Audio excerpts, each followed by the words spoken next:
Bora, galera, bem-vindo ao canal. Temos aqui um combo, né, de informações importantes do Flamengo. Temos aí palhaçada da Conmebol com o Tite e com o Flamengo. Temos aí a contratação de Carlos Alcaraz, que pode ser anunciado, já se foi anunciado a qualquer momento, né? Pode ser anunciado a qualquer momento. Temos aí Gonçalo Plata com negociação avançada. Temos aí a vinda do Alexandre, né, que já foi apresentado pelo Flamengo. Temos bastante informação aqui pra vocês. Temos Pedro, que vai pro jogo dentro do Bahia, tá bom? Gabigol também tá recuperado. Tem bastante informação aqui. Se quiser ficar por dentro de tudo que acontece no Flamengo, por favor, não esqueça de deixar o like e se inscrever no canal, vai ajudar bastante. Créditos e direitos autorais SPN Brasil, o link vai ter na descrição. Antes de começarmos, né, vamos ver aqui comentários, vamos ver aqui análise e comentários da SPN a respeito dessa contratação do Flamengo, também sobre esse jogo do Bahia. E logo mais eu passo todas as informações importantes aqui que tudo está acontecendo nos bastidores do Flamengo, tá bom? Vamos pro vídeo. A gente está mostrando o Alexandre, mas a gente mostra também o Carlos Alcaraz, fazendo uma bio de tudo que ele já fez na vida dele até aqui, apesar de ser bem novo. Ele tem 21 anos, é meio campista. Eu, inclusive, falei na matéria que ele joga em muitas posições no meio campo. Na Juventus, ele teve 12 jogos, não fez gol, mas tem uma assistência. Clubes como profissional, Racing da Argentina de 2020 a 2022, Southampton, ele pertence ao Southampton, 2022 e 2023, e estava emprestado à Juve. Então o Gustavo Zupac agora analisa melhor pra gente, só que no campo não é o tenista, o outro. Senão eu ia chamar o Fernando Meligeni. Fininho, vem pra cá, não, brincadeira. Tá na casa aí o Fino, hein? Vamos falar sobre o Carlitos do Flamengo, né, o Carlos Alcaraz. Ele não é um jogador que tem entregue muitos gols e muitas assistências em termos quantitativos, mas é um cara que tem uma dinâmica de jogo bastante interessante. Ele é um meio-campista, que pode fazer a função do Arrascaeta, pode ser uma opção ao Arrascaeta, ou pode jogar com o Arrascaeta, sendo meia mais aberto pelos lados. Um cara que gosta de estar sempre perto do gol, que busca muito a finalização, não é um meia que carrega a bola, de muita firula, é um cara de jogo mais objetivo. Vamos olhar um pouquinho que tipo de contribuição o jovem Carlos Alcaraz pode dar ao Flamengo, olhando 2 gols que ele marcou e 2 assistências que ele deu para companheiros de clube. A gente começa olhando os gols do provável, né, possível novo reforço do Flamengo, é pelo Southampton contra o Leicester, Premier League temporada 22-23. Aqui está ele, ó. Este é o Carlos Alcaraz, é um meio-campista. Ele poderia jogar daqui, pode jogar o meia pela direita, mas ele gosta mais de trabalhar como meia centralizado. Uma diferença grande dos jogos do Southampton para os jogos do Flamengo é o fato de o Southampton ser um time que trabalha muito mais em contra-ataque do que em construção. Já o Flamengo não, né? É um time que propõe o jogo, então é uma característica diferente. Mas veja, o time recupera a bola, ele é um meia central, o atacante mais fixo, que é o Che Adams, recebe aqui e ele já se projeta contra a linha alta da equipe do Leicester, bola em profundidade, e aí ele sai, é um jogador de presença, é um cara que gosta do jogo vertical, de buscar o chute, e aí ele faz um dos gols da equipe, aliás, o gol, né? Esse jogo foi 1-0, olha lá como ele ataca bastante a profundidade. Em termos de movimentação, ele me lembra um pouco o perfil de jogador do Rafael Veiga, que é um meia que busca muito a finalização, que gosta bastante. Bom, em relação ao gancho, bem rapidinho, em relação ao gancho que ele falou agora, não lembra não, tá bom? Lembra, sabe quem? O Andrés Pereira, mesmo estilo de jogo, drible, passe, estilo de movimento, também lembra muito o Andrés Pereira, muita característica, embora ele jogue como um 10, né? Mas também ele atua como 8 também. É um jogador bem versátil, uma espécie de coringa, assim como o Gerson faz também no Flamengo, tá bom? Ele está próximo à área nos lances agudos. Voltei um pouco mais no tempo, 2021, para mostrar um jogo do Racing, o time que o projetou, né? O Racing contra o Boca Juniors, essa era uma prorrogação, veja, o atacante aberto pela esquerda, mais à frente não aparece no quadro, tá o centroavante, e o Alcaraz é um meia que gosta de passear atrás de onde estão os atacantes para encontrar o espaço para finalizar. Bora acompanhar o ataque do Racing. Veja só. Atacante está aqui, ele gosta de preencher esse espaço, aproveitando zaga que afunda para marcar os homens de frente e atacar, né, o espaço para finalizar. É um atacante que não só com os pés, mas ele busca com a cabeça também, aproveita o cruzamento e sobe para marcar o gol contra o Boca Juniors. Esta era uma prorrogação. Bora olhar para assistências agora do Carlos Alcaraz. Onde é que ele está? Ele está aqui, é o meia, ops, é a flechinha, é o meia atrás do atacante. O time roda a bola e aqui, ó, ele espera, sempre como opção de passe, recebe, tem a marcação, o atacante pede a bola, serve, procura, acha o espaço e o Southampton marca contra o Cardiff. Gente, eu peço desculpa aí por a gente tá colocando isso na tela, né? Porque se a gente não colocar, nosso canal é derrubado por causa dos direitos autorais. Como é Premier League e outros campeonatos, eles não permitem, tá certo? Por isso que a gente coloca isso. Mesmo que a gente coloque e corte eles em pedaços, tipo máscaras de edição, mesmo assim, lá no futuro é pego o nosso canal, leva um strike e é punido, tá bom? E o último lance que a gente vai observar é contra o Liverpool. Aqui ele está caindo um pouco mais pela direita, embora ele goste mais de jogar nessa função, mas ele faz os dois lados como um meia que traz a jogada para dentro.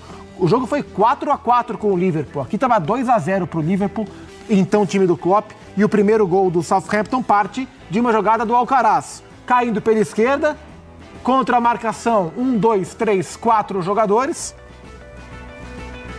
Aqui ele trabalha e aqui é o lance, né? O atacante posicionado para receber, para devolver.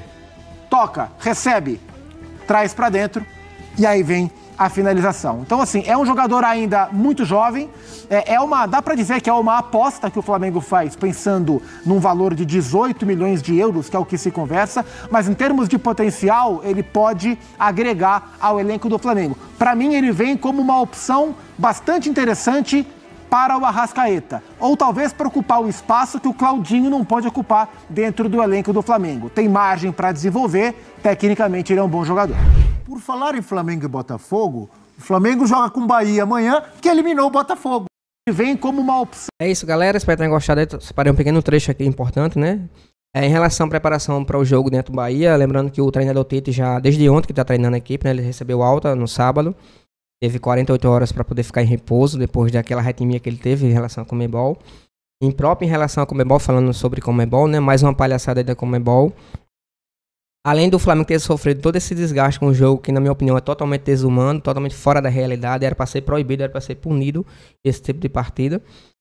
Para piorar, a Conmebol, em vez de ajudar o Flamengo, acaba piorando as coisas, né? Agora quer punir o Flamengo e punir o Tite. Isso porque o Flamengo chegou 3 horas depois do combinado para desembarque, para poder ajustar a equipe para o jogo diante do Bolívar. Lembrando que isso é estratégia do próprio Flamengo, tá bom? Da própria comissão técnica, do próprio departamento médico, para tentar amenizar os efeitos da altitude. Embora isso, na minha opinião, não resolve nada. Você viu os jogadores quase morrendo aí durante a partida. Para piorar, a Conmebol quer punir o Flamengo por esse descumprimento aí do horário, e também o treinador Tite pela demora na questão do intervalo entre o jogo entre Flamengo e Bolívia. Agora eu vou mostrar para vocês qual o real motivo do Flamengo ter demorado, tá certo? Só um minutinho. Bruno Henrique tomando dose extra de oxigênio para poder aguentar, né? Inclusive ele entrou no segundo tempo, mas teve que tomar uma reposição extra de oxigênio para poder aguentar os picos no segundo tempo. Enquanto isso, Luiz Araújo, o Luiz Araújo e os outros jogadores estavam passando mal no intervalo, né? Tomando oxigênio, porque não estavam aguentando a pressão, dor de cabeça e tudo mais. Partida totalmente fora da realidade. Esse foi o motivo da demora do Flamengo, né? Tentando recuperar os jogadores para poder aguentar o segundo tempo, daquela pressão que teve. Aí a palhaço da Conmebol vem e vai punir o Flamengo por causa disso, porque os jogadores estavam cuidando da saúde, né? Em virtude de acontecer alguma coisa. Em relação a isso, o próprio Tite passou mal pós-partida e teve que ser internado com arritmia por causa dos efeitos da altitude. Passou 48 horas aí internado, depois, né? Teve alta no sábado. Palhaçada, né? E para piorar mais ainda, pós-jogo, na vinda do Flamengo, o Flamengo sofreu um atentado, quebraram o ônibus do Flamengo, pedrada e tudo mais. Inclusive estava sendo escoltado pela polícia local, mas não conseguiram impedir esse atentado, né? O Flamengo teve janelas do ônibus quebradas, danificadas, mas graças a Deus ninguém se feriu, tá bom? E em vez de a Conmebol punir esse tipo de escândalo, né? Esse tipo de vândalo, quem comete ato racismo, quem comete outro tipo de coisa, não. Vai punir o Flamengo por cuidar da saúde, priorizar a saúde dos atletas. Essa é a Conmebol que a gente tá vendo, tá certo? Mas coloca aí nos comentários a opinião de vocês. Vamos para outra notícia aqui importante. Em relação ao Carlos Alcaraz, o jornalista Vene Casagrande trouxe há pouco tempo, há cerca de uns 10 minutos mais ou menos, que o jogador já estava fazendo exame médico no Flamengo para ser feita a assinatura e ser apresentado. Se você estiver vendo esse vídeo, pode ser que ele já tenha sido apresentado ou vai ser anunciado ainda, né? Mas tá tudo certo, tá bom? O jogador já está fazendo um exame médico. E a assinatura, a questão da apresentação, é questão de tempo. Já em caso do Gonzalo Plata, que tinha sido uma reviravolta depois de uma empacadazinha, né?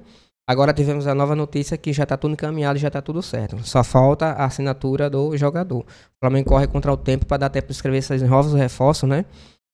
no bid para poder dar tempo de inscrever ele tanto na Libertadores como na Copa do Brasil, tá bom? Em relação ao Alexandre, ele chega na quinta-feira, né? Tá resolvendo as pendências lá, questão de moradia e tudo mais. Na quinta-feira ele já vem, já vai ter a representação do jogador. E pelo que a gente entendeu, né? Vai estar à disposição para esse jogo diante do Corinthians no final de semana, tá bom? Mas a outra boa notícia que temos é que o Pedro e Gabigol estão recuperados, já estão treinando. O Pedro já treinou com o elenco, inclusive ontem, hoje novamente. O Gabigol tá fazendo treinamento fora a parte, né? Tá aquele período de transição entre campo e bola, do período de treinamento fisioterapêutico, né? Mas só vai estar disposto mesmo pro jogo diante do Corinthians. Possa ser que amanhã ele já treine com o elenco, mesmo assim, vão priorizar ele pro jogo do Corinthians, tá certo? Mas vamos ter o reforço aí do Pedro para esse jogo importante diante do Bahia. Primeiro jogo na casa do Bahia, né? Lá no Fonte Nova. Bahia e Flamengo. O Flamengo tem que conseguir pelo menos um placar positivo lá para poder decidir em casa diante do Maracanã, na outra né, ainda não é essa quarta, a outra quarta vai ser decidido o jogo da volta, né, contra o Bahia, tá certo?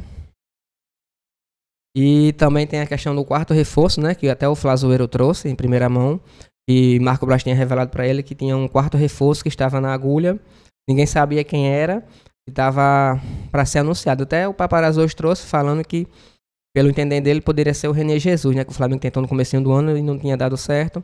E ele não está sendo aproveitado lá. Inclusive está emprestado pelo próprio Real Madrid.